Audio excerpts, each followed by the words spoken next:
사랑의 하나님, 오늘도 감사한 마음으로 새 날을 받습니다. 하나님의 통치는 온 우주에 편만하고 하나님의 영광은 온 피조물 가운데 가득합니다. 하나님께서 세우신 질서 가운데 온 세상이 한치의 오차도 없이 움직이고 있습니다.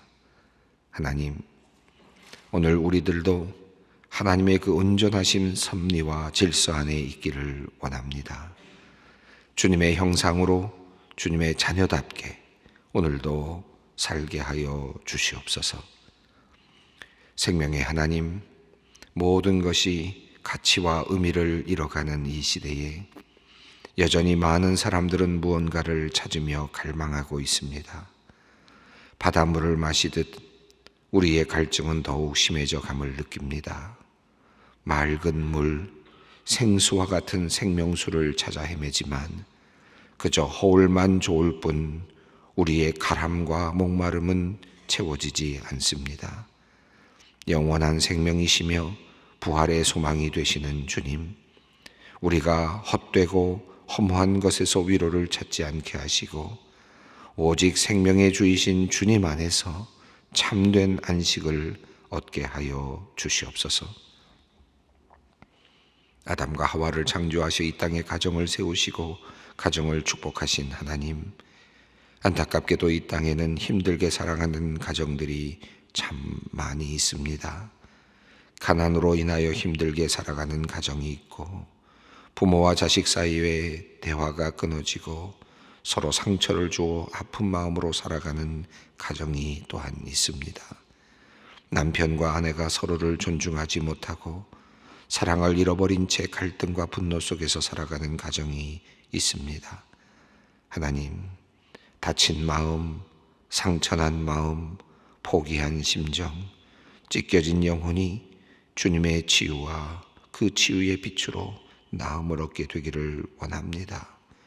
하나님, 우리 소망의 모든 가정이 주님 안에 있게 하시고 참다운 기쁨과 행복을 누리는 귀한 아름다운 자리가 되게 하여 주시옵소서. 하나님, 육신의 연약함과 질병으로 고통 가운데 있는 소망의 성도들을 위해 기도합니다. 위로부터 치료하는 광선을 비추어 주시고 능력의 오른손으로 안수하여 주시옵소서. 주님께서 만져주심으로 치유와 회복의 은혜를 맛볼 수 있음을 믿습니다. 암 투병 중에 있는 남편을 지켜보며 슬퍼하는 권사님, 하나님께서 노부부의 뜻한 사랑의 마음을 살펴주시고 어려움의 시간 가장 가치 있고 보람되게 보낼 수 있도록 인도하여 주시옵소서. 날마다 부부의 건강을 주님께서 지켜주시고 하루하루 새로운 힘을 주시고 날마다 새롭게 하여 주시옵소서. 하나님, 병들어 고통 중에 있는 배우자를 지켜보며 함께 고통 속에서 기도하는 소망의 성도님들 불쌍히 여겨주시기를 기도합니다. 그들의 기도를 들어주시고 아내를 향한, 남편을 향한 간절한 간구를 물리치지 말아 주시옵소서. 날이 갈수록 더욱 깊은 사랑으로 서로에게 힘이 되는 귀한 은혜를 허락하여 주시옵소서. 부부가 함께 해로하는 하나님의 은혜를 감히 누릴 수 있도록 주님 긍휼히 여겨 주시옵소서. 하나님, 소망교회에는 나이 드신 어르신들이 많이 계십니다. 실버 선교회에 소속된 갈렙과 샬롬 어르신과 엘림의 은퇴 권사님들 그리고 은퇴 장로님들이 계십니다. 우리 소망교회를 세우고 성장시킨 귀한 분들이 이제는 나이가 들어 몸이 연약한 가운데 교회를 위해 기도하고 있습니다. 하나님, 지난 시간 교회를 세우는 일에 동참하며 기쁨으로 섬겼던 그 과거를 주님께서 너무나 잘 아시오니 주님, 우리 어르신들의 마음을 위로하여 주시옵고 그들이 이 귀한 소망교회를 세운 기쁨과 감사로 늘 가득 넘치게 하여 주시기를 기도합니다. 하늘에서 받을 그 큰 상을 생각하며 지난 날을 돌아보며 감사한 마음 갖게 하여 주시옵소서. 코로나19 감염병이 창궐하여 교회에도 제대로 나오지 못하시고 1년 반 이상을 갇힌 것 같은 시간을 보냈습니다. 우리 어르신들의 마음도 단단히 붙잡아 주시옵소서. 제대로 움직일 기회가 없어서 몸도 많이 약해졌습니다. 하나님께서 각별히 한 분 한 분 주님의 손으로 안수하여 주시옵소서. 마음의 위로를 내려주시고 마음의 기쁨을 허락하여 주시옵소서. 백신을 어르신들이 맞으실 때 두려움 없게 하시고 부작용 없게 하여 주시옵소서. 그래서 이제 가을이 될 쯤에는 우리 모든 어르신들이 마음 편하게 다시 교회에 나와 함께 만나며 주님께 온전히 예배하는 날이 오게 하여 주시옵소서. 그때까지 주님께서 몸과 마음, 영혼을 안전하게 지켜 주시옵소서. 소망의 성도를 위해 기도합니다. 원인 모를 심한 통증으로 입원하신 집사님이 있습니다. 혈액 염증 수치가 높고 일반적인 진통제가 효과가 없어 마약성 진통제를 투여하고 있으나 원인을 알 수 없어 고통스럽고 답답한 상황입니다. 오랜 시간 교회를 섬겨왔던 가정입니다. 주님께서 불쌍히 여겨 주시옵소서. 치료하여 주시고 그들에게 위로를 내려 주시기를 기도합니다. 의료진들에게 지혜를 주시옵소서. 가장 적절한 치료책 찾게 하시고 집사님의 통증이 사라지게 하시고 이 어려운 상황을 견딜 힘과 믿음을 또한 허락하여 주시옵소서. 학교에서 레슨을 받던 중 발을 다쳐 6주간 통깁스를 해야 하는 딸을 위해 기도하는 집사님이 있습니다. 실기 입시를 준비해야 하는 상황이어서 마음도 몸도 조급하고 힘든 상황입니다.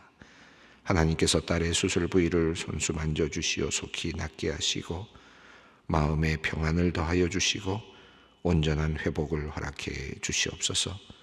이 과정을 통하여 하나님만을 향한 그 믿음이 더욱 자라나는 귀한 시간들이 되게 하여 주시옵소서. 이제 말씀을 읽습니다. 주님의 말씀이 우리의 힘이 되고 능력이 됨을 믿습니다. 성령께서 말씀하여 주시고 함께하여 주시옵소서. 우리 주 예수 그리스도의 이름으로 기도드리옵나이다. 아멘. 오늘 주시는 하나님의 말씀은 고린도전서 3장 10절로 17절 말씀입니다. 고린도전서 3장 10절로 17절 말씀 함께 봉독하도록 하겠습니다. 내게 주신 하나님의 은혜를 따라 내가 지혜로운 건축자와 같이 터를 닦아두매 다른 이가 그 위에 세우나 그러나 각각 어떻게 그 위에 세울까 조심할지니라. 이 닦아둔 것 외에 능히 다른 터를 닦아둘 자가 없으니 이 터는 곧 예수 그리스도라. 만일 누구든지 금이나 은이나 보석이나 나무나 풀이나 짚으로 이 터 위에 세우면 각 사람의 공적이 나타날 터인데 그날이 공적을 밝히리니 이는 불로 나타내고 그 불이 각 사람의 공적이 어떠한 것을 시험할 것임이라.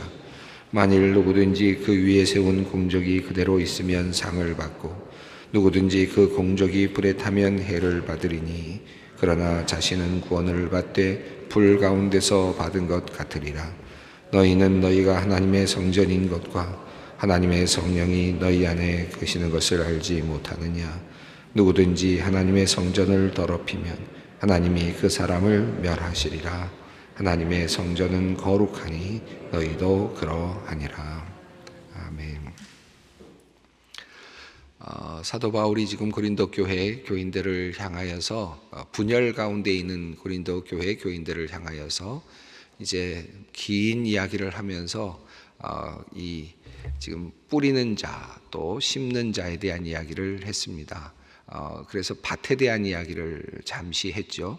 그래서 나는 심었고 아볼로는 물을 주었고 자라게 하시는 이는 하나님이시다라는 말을 했는데 그것이 9절 말씀에 너희는 하나님의 밭이다 라는 말과 연결이 되면서 하나의 유비를 형성하고 있습니다. 지난 시간에 우리가 그 육에 속한 사람이라는 표현과 육신에 속한 사람이라는 표현을 조금 구별을 해 보았습니다. 육에 속한 사람은 세상 정신에 따라 사는 사람, 세상의 정신을 따라 사는 사람, 그래서 하나님을 알지 못하는 사람, 하나님의 지혜에 접근하지 못하는 사람, 이 사람들은 세상에서는 지혜로운 사람이고 세상의 관점에서 본다면 정상적인 사람일 수 있습니다. 그리고 세상을 이끌어가는 그런 사람으로 보일 수도 있을 것입니다. 그러나 바울은 이렇게 세상의 정신을 가지고 살아가는 사람을 육에 속한 사람이라고 보았습니다. 그 사람은 하나님의 그 비밀스러운 구원의 섭리를 알 수가 없고, 그리고 또한 그 하나님의 마음을 알 수가 없는 존재들이라고 말을 했죠. 이와 대비해서 또 다른 한 존재에 대한 표현이 나왔는데 육신에 속한 사람이라는 표현이 나왔습니다. 이 육신에 속한 자는 하나님의 영을 받아서 하나님의 비밀한 계획을 알게 되었고 하나님의 마음도 알게 되었고, 다시 말하면 성령을 받았지만, 그래서 하나님의 사람은 되었지만, 그러나 육신을 입고 있어서 육신의 연약함 때문에 그 안에 계신 성령님이 역사하지 못하시고 계속 어린아이와 같은 상태로 남아있는 그런 존재를 육신에 속한 사람이라고 그렇게 대별해서 이야기를 했습니다. 이 육신에 속한 사람을 어린아이와 같은 사람이라고 표현을 했고요. 대비해서 이와 더불어서 신령한 자, 어른이라고, 성숙한 자라는 표현을 사용했습니다. 그러니까 신령한 자, 성숙한 자라는 말의 뜻은 어떤 의미겠습니까? 성령이 안에 계시다, 안 계시다라는 의미로 그걸 구별하는 것이 아니고, 또 내가 구원 받았느냐 받지 않았느냐를 가지고 구별하는 것이 아니고, 신령한 자와 어린아이와 같은 자의 구별은 똑같이 성령께서 우리 안에 계시고 그 안에서 함께 역사하시고 하나님의 그 비밀 지혜를 알고 있고 또 하나님의 마음까지도 알고 있는 사람들이지만, 그러나 육신, 자기를 싸고 있는 그 육신의 그 정욕, 육신의 마음을 제어하지 못하는 사람, 그것을 제어해내지 못하고 있는 사람을 어린아이와 같은 사람이라고 그렇게 보았고, 성령에 온전히 덧입혀져서 그 성령의 이끌림을 따라서 살아갈 수 있는 사람을 신령한 사람, 어른과 같은 사람이라고 이렇게 표현을 했습니다. 이것이 지난 시간에 우리가 보았던 내용이었는데, 이제 바울은 그러면서 우리가 어떤 존재냐, 지도자들은 어떤 존재냐, 너희들이 지금 우리가 따라간다고 하는 사람들이 누구냐, 바울, 게바, 아볼로, 이런 사람들이 어떤 존재냐, 우리는 하나님의 사역자들이고 동시에 하나님의 동역자들이다. 너희는 어떤 존재냐, 교회, 성도들은 어떤 존재냐, 너희는 하나님의 밭이다 라고 했습니다. 그래서 내가 너희를 심었고, 그리고 또 아볼로는 물을 주었다. 그러나 하나님께서 너희를 자라게 하신다. 그래서 밭의 비유로 이어갔죠. 자, 9절 말씀의 마지막 부분에 한 가지가 더 나왔는데, 너희는 하나님의 집이니라 라고 했습니다. 하나님의 집, 하나님의 건물, 하나님의 빌딩이다 라고 했습니다. 이제 오늘 본문은 이 하나님의 집이라고 하는 표현을 사용한 것에 대한 비유를 이어가면서 너희가 하나님의 집이다, 건축물이다, 하나님의 건축물이다. 여기서 하나님의라는 소유가 있습니다. 하나님의 밭이요, 하나님의 집이다, 하나님의 소유된 것이다, 너희는 하나님의 것이다 라는 것은 분명합니다. 그런데 이제 하나의 비유로서 앞에서 하나님의 밭이다라는 말로 표현했고, 이제 오늘 본문은 하나님의 집, 하나님의 건물. 자, 건물이라는 유비를 통해서 바울은 이제 다시 너희 그리스도인들, 고린도 교회가 어떤 존재인지를 다시 한번 설명을 해 가고 있습니다. 또한 이 말씀은 우리에게 유비적으로 또 우리가 어떤 존재인지를 말씀하고 있다고도 할 수 있겠습니다. 자, 10절 말씀을 함께 읽겠습니다. 내게 주신 하나님의 은혜를 따라 내가 지혜로운 건축자와 같이 터를 닦아두매 다른 이가 그 위에 세우나 그러나 각각 어떻게 그 위에 세울까를 조심할지니라. 이 건물에 대한 이야기를 하면서 바울은 무엇이라고 이야기하느냐 하면, 자기 자신이, 바울이 하나님의 은혜를 따라, 하나님의 섭리와 은혜를 따라 바울 스스로가 지혜로운 건축자와 같이 터를 닦아두었다 라고 그렇게 이야기를 합니다. 건물에 대한 이야기를 하면서 내가 터를 닦아두었다, 하나님의 은혜로. 그러니까 내가 감히 할 수 없는 존재, 그런 사람이지만 하나님께서 나에게 기회를 주시고 은혜를 주셔서 내가 너희에게 건축자와 같이 터를 닦아두었다. 그리고 이제 그 위에 누군가가 그 터 위에 건물을 세우게 될 것이다. 다른 이가 그 위에 세우나 각각 어떻게 그 위에 세울까를 조심할지니라. 어떻게 세울지 항상 조심해서 그 위에 터 위에 건물을 지어야 한다라고 말을 합니다. 그러니까 바울이 밭의 비유에서는 내가 심었고 그리고 아볼로는 물을 주었다 이렇게 표현을 했는데, 건물과 관련해서는 내가 터를 마련했다라고 하고 그 기초가 되는 터를 마련했다는 것이고, 이제 또 다른 사람들, 예를 들어 아볼로라든지 다른 사도들이라든지 또는 다른 앞으로 일어날 많은 이제 교회의 지도자들이 또 교회 성도들이 이제 그 위에 건물을 세워가는 것이다. 그런데 어떻게 세울 것이냐가 굉장히 중요하다라는 것입니다. 중요한 것은 그러는데 가장 중요한 것은 터다는 거죠. 가장 중요한 것은 그 자리, 터입니다. 자, 이 터는 어떤 터인가? 11절에서 바울은 말합니다. 함께 읽습니다.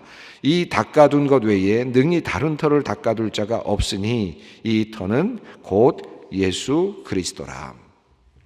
바울이 터를 닦았다라고 하는 말은 자기 자신이 어떤 공적이나 자기 자신의 어떤 우월성을 이야기하고자 하는 것이 아닙니다. 가장 중요한 자리, 그 자리 외에는 세울 것이 없다. 우리 성도들이 교회를 세우고 공동체를 세워가는 가장 중요한 터는 한 곳밖에 없다. 그 터를 분명하게 바울이 하나님의 은혜로 닦아놓았다라는 것입니다. 그 터는 바로 예수 그리스도라고 말합니다. 예수 그리스도의 터 위에 우리가 건물을 세우는 것이다. 고린도 교회도 예수 그리스도의 터 위에, 예수 그리스도라고 하는 그 기초 위에 우리가 건물을 세워가는 것이다. 또 우리 소망교회도 마찬가지고 어느 교회든지 또 우리 자신도 마찬가지고 우리의 성도들은 예수 그리스도라고 하는 그 터 위에 건물을 지어가는 것이다 라고 그렇게 말할 수 있겠습니다. 바울은 이제 건물에 대한 비유를 이야기하면서 먼저 그 터, 기초를 이야기를 했습니다. 그 터는 예수 그리스도 외에는 없다. 어떤 다른 터가 없다. 다른 어떤 성인이라든지 어떤 다른 존재가 없다. 반드시 예수 그리스도의 터 위에 교회가 세워지는 것이다 라고 그렇게 분명하게 이야기를 하고 있습니다. 어떤 성인이나 어떤 인간이나 어떤 존재도 그 터를 대체할 수 없다. 예수 그리스도의 터에만 반드시 성전이 세워지는 것이고 그리고 하나님의 교회가 세워지는 것이다. 이 건물에 대한 이야기를 했습니다. 자, 그리고 나서 이제 세우는 사람들과 관련해서 너희가 조심해야 된다. 내가 터를 잘 제공했으니까 고린도 교회에 그가 1년 6개월 동안 머물면서 예수 그리스도 그 터가 어떤 터인지를 잘 설명했고 나름대로 잘 교회를 세워놓았는데, 그 위에 사람들이 뭔가를 세웠는데 지금 계속 분쟁이 일어나고 어려운 문제들이 일어나고 있는 거죠. 그것 때문에 교회가 지금 어려워진 상태에 있었습니다.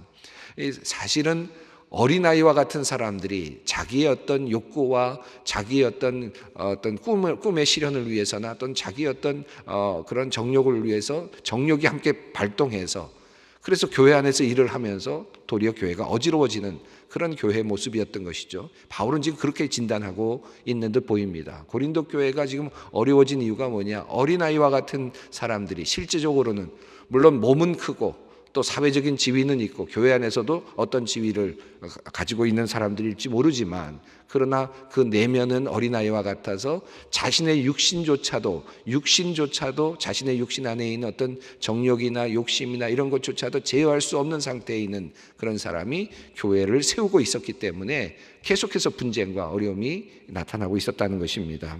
자, 그래서 이제 어떻게 세울까가 중요하다라는 것인데요. 12절 한번 읽어보겠습니다. 만일 누구든지 금이나 은이나 보석이나 나무나 풀이나 짚으로 이 터 위에 세우면, 이 금이나 은이나 보석이나 나무나 풀이나 짚으로 이 터 위에 세우면, 여기 보시면 금, 은, 보석은 불에서 소멸되지 않는 것이죠.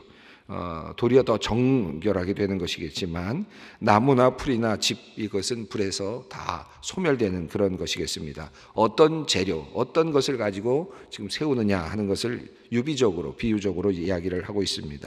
13절 읽습니다. 각 사람의 공적이 나타날 터인데 그날이 공적을 밝히리니 이는 불로 나타내고 그 불이 각 사람의 공적이 어떠한 것을 시험할 것임이라. 그 세워진 것이 언제 다 확실하게 평가가 되는가? 그 평가가 되는 날이 오는데 그날은 바로 마지막 날, 하나님께서 이 땅에 재림하시는 예수 그리스도를 보내시는 바로 그 심판의 날, 모든 것이 끝나는 그날, 하나님께서 모든 것을 이제 심판하실 바로 그날이 그 사람들이 세워놨던 그 공적들, 교회를 세운 그 모든 공적들을 밝혀주게 될 텐데, 평가를 하게 될 터인데, 그때 불로 태워져서 살아남는 것, 온전한 틀을 유지하게 되는 것은 살아남겠지만, 그러나 그런 사람들은 상을 받게 되겠지만, 그러나 그렇지 않은 사람들은, 그렇지 못한 것들은 공적으로 인정되지 못할 것이고, 사실은 허무한 것이 될 것이다. 허상이 될 것이고 살아 없어질 것을 그가 이 땅에 지은 것이 되고 말 것이다 라고 하는 것입니다. 하나님 앞에서 평가받지도 못할 것이고 그래서 아무런 상도 받지 못하는 것이 될 것이다. 14절 15절이 그 이야기를 말하는 거죠. 한번 14절과 15절을 읽겠습니다. 만일 누구든지 그 위에 세운 공적이 그대로 있으면 상을 받고 누구든지 그 공적이 불에 타면 해를 받으리니 그러나 자신은 구원을 받되 불 가운데서 받은 것 같으리라. 교회를 세우는 사람이 자, 여기서는 지금 성령을 받은 것을 전제로 하죠. 성령을 받은 것을 전제로 합니다. 왜 바울이 지금 이렇게 이야기를 끌고 가는가 하면 물론 현실적으로도 그렇다고 볼 수 있겠습니다. 고린도 교회는 지금 강력한 하나님의 역사가 나타나서 성령의 체험들을 했어요. 그리고 성령의 은사들로 가득했습니다. 그런데 성령의 은사를 받은 사람들이 서로 싸우는 겁니다. 나는 예언하는 능력이 있고 나는 이런 능력이 방언하는 능력이 있고 다 성령의 능력을 받은 겁니다. 성령이 내주하고 계시는 거예요. 그런데 교회는 싸우고 있는 거예요. 지금 왜 이게 싸우고 있느냐? 왜 이들이 지금 같은 성령을 받았는데 왜 이렇게 분열이 되고 있느냐? 이것을 지금 바울은 이들이 지금 육신에 속한 자가 되었기 때문이다 하는 것입니다. 육신을 입고 있어서 그 육신에 가지고 있는 그 욕심과 이것을 버리지 못했기 때문에 온전한 성령의 인도하심을 받지 못하는 어린아이와 같은 사람들인데 이런 사람들이 교회를 이끌어가면서 뭔가를 세워가는데 그 세워가는 것이 결과적으로는 하나님의 날, 하나님의 심판이 있는 그 날에 과연 남겠느냐? 그것이 욕심으로 세운 것이 남겠느냐? 정욕으로 세운 것이 하나님의 교회라고 그리스도의 기초 안에 세운 그 교회가 과연 나의 욕심으로 세운 것이 남겠느냐? 나의 정욕으로 세운 것이 남겠느냐를 생각해 보라는 것이죠. 그래서 결국은 모두 다 공적이 다 평가되는 그날에 결국은 다 없어지고 말 것이다.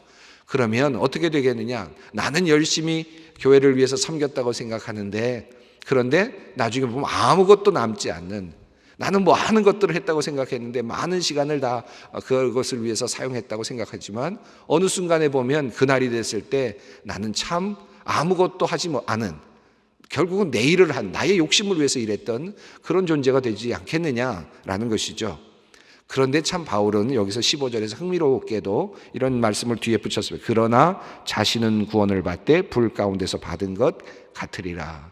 이 무슨 말입니까? 이미 성령을 받았고 예수 그리스도를 구주로 모셨고 내 안에 성령이 계시죠.